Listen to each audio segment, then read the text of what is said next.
Bonjour à tous, ici Piero San Giorgio, vidéo après le virus. Eh bien, après le virus, contre toute attente, certains pays, les plus totalitaires ou les plus fous, c'est souvent les deux, ont décidé de remettre le couvert, refaire un confinement, reprendre des mesures liberticides pour ce qu'on sait aujourd'hui, c'est-à-dire en fait rien. Et il n'y a que le taux de mortalité est infime, il n'y a rien. Donc, comme je l'ai dit dans ma vidéo précédente, le danger, c'est que le jour où il y aura quelque chose, nous serons peut-être mal préparés, parce que nous prendrons ça en dessous de la jambe, comme on dit, mais aussi euh, la- le risque, c'est que nous, nous commencions à subir des pressions et un énervement de plus en plus fort à travers la société qui s'ajoute à la crise économique qui est en train d'être déclenchée. Alors, il faut envisager un scénario qui est un scénario dont j'avais parlé pour ceux qui étaient présents à la conférence que j'ai donnée à Liège en 2014 en Belgique, où j'expliquais hors caméra, devant le parterre de 350 personnes qui étaient là, que à l'horizon, si je prévoyais un effondrement économique à l'horizon 2020-2022, eh bien, il fallait s'attendre après ce moment-là, après les dates sont toujours un peu variables, il fallait s'attendre à l'extermination.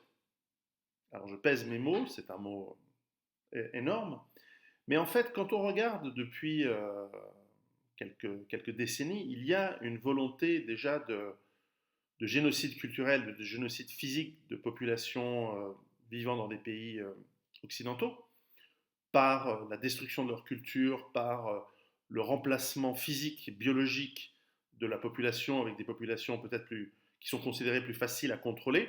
On verra que c'est peut-être pas le cas, comme on le voit en ce moment d'ailleurs. On commence à avoir des guerres ethniques et religieuses qui commencent à démarrer ou qui accélèrent, ou en tout cas qui sont organisées, ça c'est bien probable, car ça fait une dépression. L'économie qui s'effondre probablement volontairement est une deuxième forme de pression. Et puis, il y en a une autre qui est cette crise sanitaire, cette dictature sanitaire qui se met en place, encore une fois pour aucune raison.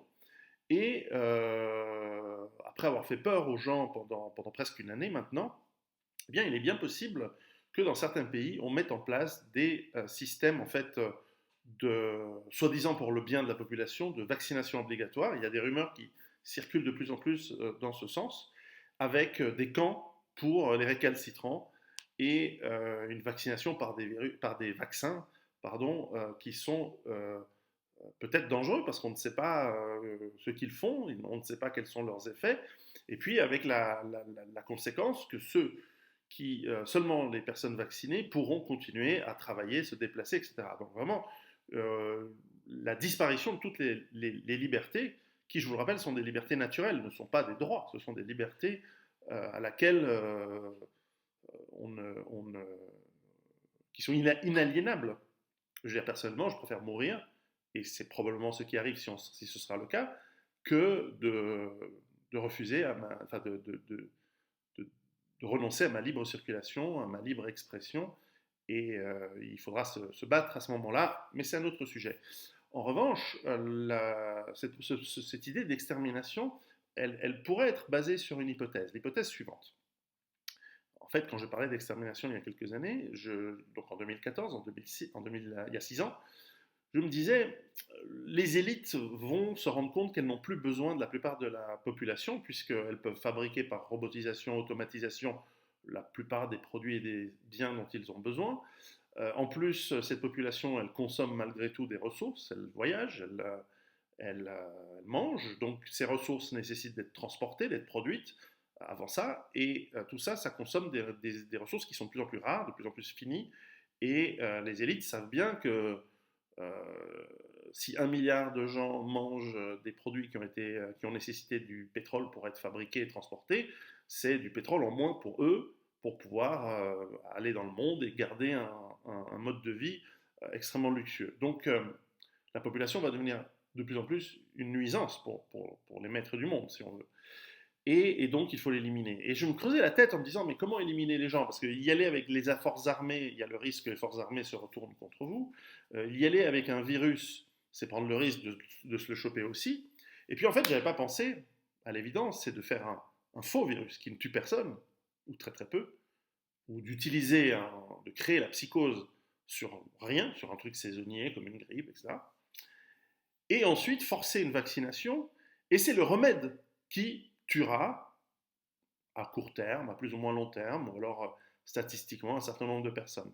Quant aux personnes qui sont considérées utiles ou les donneurs d'ordre eux-mêmes, eh bien, eux, ils peuvent recevoir une version spéciale du virus où il n'y a que du sucre et de l'eau.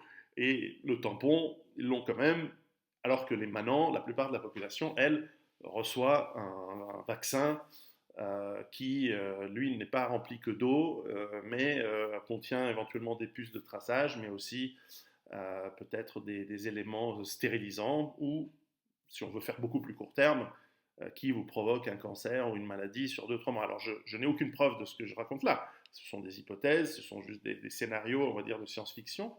Mais enfin, il commence à y avoir des rumeurs qui vont dans ce sens. Donc, en fait, c'est la martingale. C'est la martingale. Vous faites peur aux gens par les médias que vous contrôlez. Vous leur dites il y a une maladie grave, et quand bien même ce n'est pas le cas, on vous censurerait. Et ensuite, on vous donne un remède qui, lui, vous tue. Et ceux qui sont récalcitrants finissent dans des camps où soit on vous le donne de force, ou soit simplement on vous fait disparaître. Euh, de plus en plus de gens pensent à ce scénario, de plus en plus de gens qui vivent dans des pays un peu... Alors ce qui est marrant, c'est que c'est vraiment des pays du monde anglo-saxon. C'est Nouvelle-Zélande, Australie, Angleterre.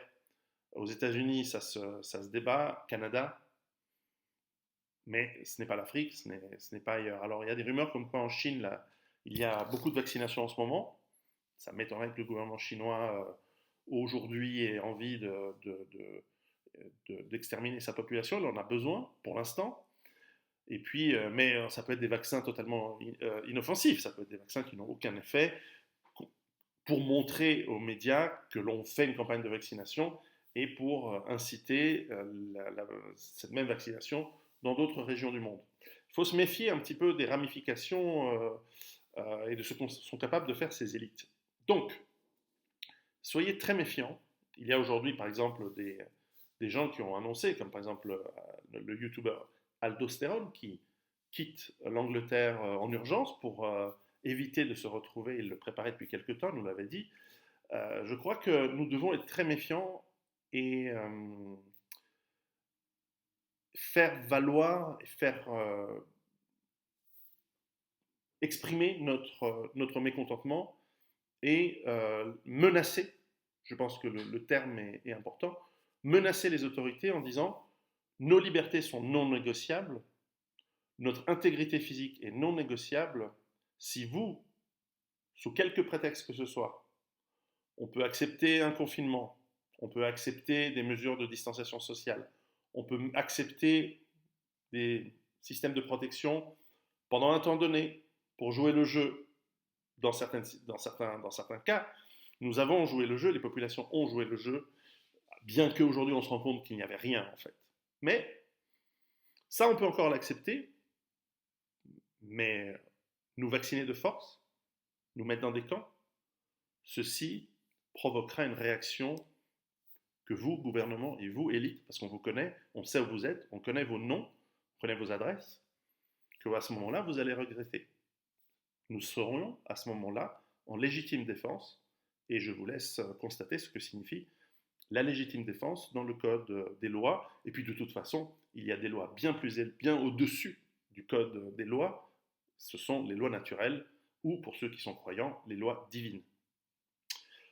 Donc, ceci est un avertissement, et je pense qu'il est important que vous aussi, vous disiez autour de vous, à vos maires, par des lettres, à vos députés, par des courriers, en disant, nous avons joué le jeu, nous avons été des citoyens responsables, aujourd'hui, il n'y a pas de crise, mais s'il vous venait à l'esprit d'inventer des nouvelles maladies en 2021, en 2022, si vous venez à l'esprit de nous forcer, vous aurez une réaction. Ce n'est pas une menace, c'est une promesse. Préparez-vous.